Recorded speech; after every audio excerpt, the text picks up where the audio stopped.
American നഗരമായ loss ഏഞ്ചലസിലെ കാട്ടുതീയിൽ മരണം 24ആയി. 16 പേരെ കാണാനില്ല. തെക്കൻ കാലിഫോർണിയയിൽ ശക്തമായ കാറ്റ് വീശിയടിക്കാൻ സാധ്യതയുള്ളതിനാൽ കാട്ടുതീ കൂടുതൽ പ്രദേശങ്ങളിലേക്ക് വ്യാപിക്കുമെന്നാണ് മുന്നറിയിപ്പ്. പാസിഫിക് പാലിസേഡ്സിലും ഏത്തനിലും കാട്ടുതീ നിയന്ത്രണ വിധേയമാക്കാൻ കഴിഞ്ഞിട്ടുണ്ടെങ്കിലും അതിശക്തമായ കാറ്റിനുള്ള സാധ്യതകളുണ്ടെന്നാണ് പ്രവചനം. അതിനാൽ കാട്ടുതീ വീണ്ടും വ്യാപിക്കാനിടയുണ്ടെന്നും മുന്നറിയിപ്പുണ്ട്. ലോസ് ആഞ്ചലസ് കൗണ്ടിയിൽ പുതുതായി 92,000 പേരെ കൂടി ഒഴിപ്പിക്കാൻ ഉത്തരവായി. സാന്റാ ബാർബറയിലും വെഞ്ചുറയിലും ലോസ് ആഞ്ചലസ് കൗണ്ടിയിലുമാണ് ബുധനാഴ്ച വരെ കൂടുതൽ അപകട സാധ്യത പ്രവചിച്ചിട്ടുള്ളത്.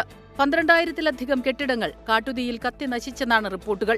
$150 ബില്യൺ നാശനഷ്ടമുണ്ടായെന്നാണ് കണക്ക്. സുരക്ഷാ കാരണങ്ങളാൽ ഒഴിഞ്ഞുപോയ വീടുകളിലെ കവർച്ച വലിയ പ്രതിസന്ധി സൃഷ്ടിക്കുന്നുണ്ട്.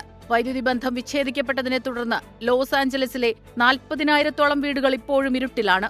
ഈ മാസം 20-ന് സത്യപ്രതിജ്ഞ ചെയ്തതിനു ശേഷം പ്രസിഡന്റ് ഡൊണാൾഡ് ട്രംപ് ദുരന്തമേഖല സന്ദർശിക്കുമെന്ന് റോയിട്ടേഴ്സ് റിപ്പോർട്ട് ചെയ്തു. ഓസ്കർ നോമിനേഷനുകളുടെ പ്രഖ്യാപനം 17-ാം തീയതിയിൽ നിന്ന് 23-ലേക്ക് മാറ്റിയിട്ടുണ്ട്. മാർച്ച് 2-നുള്ള ഓസ്കർ പുരസ്കാരദാന ചടങ്ങിന് മാറ്റമില്ല. International desk 24.